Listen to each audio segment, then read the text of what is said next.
Game of Thrones, the pop culture phenomenon created by George R. R. Martin, was inspired by a real-life series of civil wars known as the Wars of the Roses, which took place in the second half of the 15th century. Like the events of Game of Thrones, the Wars of the Roses featured intermittent military clashes between families of royal bloodlines contending for power in a feudal society alongside the nobility that supported them and the peasantry that suffered their depredations.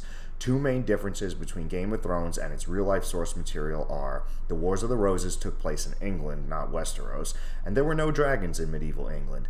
They're just in Game of Thrones as a metaphor for nuclear weapons. Now that we've gotten that out of the way, some of the connections are readily apparent. The main families of the Game of Thrones narrative are Stark and Lannister. In the Wars of the Roses, the main families contending for the crown are York and Lancaster.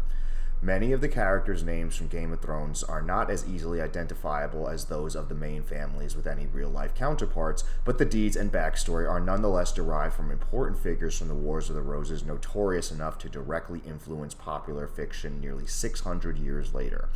And while the main focus of Martin's novels are on the carnage mirroring the Wars of the Roses, he also borrows for purposes of exposition from the events of prior generations whose impact is felt on the later conflicts.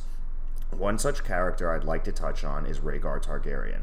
While he does not feature in the main timeline of the Game of Thrones novels due to his death before the books and shows begin, his life and deeds are detailed in both series' exposition.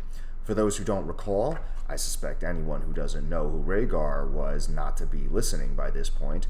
Rhaegar was the crown prince and heir of his father, King Aerys Targaryen II. He wore a black suit of armor and was considered by his contemporaries to be a valiant warrior and a decent and honorable man, and was nearly universally respected.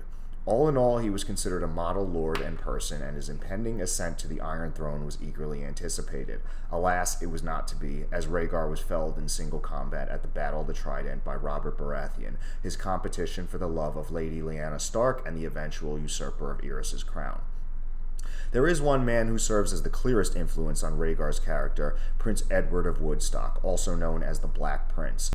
The son and heir of King Edward III, Prince Edward was known, among other things, for his exploits on the battlefield, having most notably led the English to a victory over the French at the Battle of Poitiers during the 100 Years' War, which was a prelude to the Wars of the Roses, despite leading a vastly inferior force, capturing the French King John II in the process. He shared much in common with Rhaegar Targaryen, as he died during events prior to the Civil War, was the heir apparent of the reigning king until predeceasing him, was purported to wear a black suit of armor, the supposed inspiration for his epithet, the Black Prince. He was a model of chivalry, an accomplished battlefield commander, and universally admired among his contemporaries, and was one of the greatest knights of his age. There are probably more similarities I could dig into, but I think you get the idea. Of course, Edward merely serves as inspiration for Rhaegar, and Rhaegar was not intended to be his exact duplicate. If authors did that, their novels would just be history textbooks.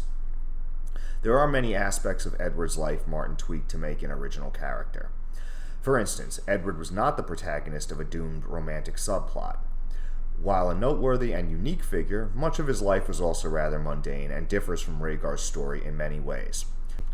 Rhaegar was killed in heroic fashion, fighting for the woman he loved and his family in single combat on a battlefield. Edward died of dysentery after a long battle with the illness. Rhaegar's death heralded the downfall of his dynasty and the murder of his family. Shortly after Edward's death, his father, Edward III, died from natural causes, and Edward's son succeeded his grandfather as King of England without challenge as Richard II. While Edward's dynasty, the Plantagenets, were guilty of some inbreeding, Edward, for instance, married his cousin, they never practiced sibling marriage like the Targaryens. Edward III was a warrior king who ruled for 50 years.